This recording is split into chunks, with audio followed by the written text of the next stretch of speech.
Hello everyone, welcome back to Spararia YouTube channel. Alright guys, so yeah, in this video I would like to share you a tutorial on how to change keyboard's theme on Redmi Note 14. Alright guys, so yeah, if you guys feel bored with your themes of your keyboard that is usually black or white, so don't need to be worried because now I would like to share you a tips on how to change your keyboard themes.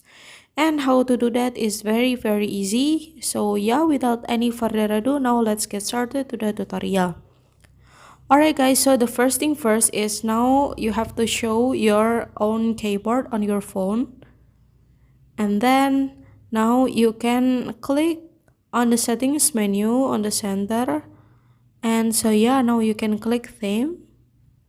And as you can see, there's a lot of theme. The first is now you can choose the solid color, or you can choose the landscape themes, or the light gradient or dark gradient.